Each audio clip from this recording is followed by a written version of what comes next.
অসম পুলিচৰো দ্বিতীয় cut off নোলায়, কিন্তু বছৰটোৰ শেষৰ ফালে আমি আকৌ নতুন অসম পুলিচত খালী হৈ থকা পোষ্টসমূহ আমি এডভাৰটাইজ কৰিম। কোনোবাই যদি পোৱা নাই, হতাশ হ'ব নালাগে, দৌৰৰ প্ৰেক্টিচ অব্যাহত ৰাখিব লাগে। অসম পুলিচৰো দ্বিতীয় কাট অফ নোলায়, কিন্তু বছৰটোৰ শেষৰ ফালে আমি আকৌ নতুন অসম পুলিচত খালী হৈ থকা পোষ্টসমূহ আমি এডভাৰটাইজ কৰিম।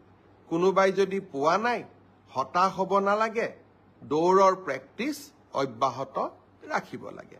অসম পুলিচৰো দ্বিতীয় কাট অফ নোলায়, কিন্তু বছৰটোৰ শেষৰ ফালে আমি আকৌ নতুন অসম পুলিচত খালী হৈ থকা পোষ্টসমূহ আমি এডভাৰটাইজ কৰিম।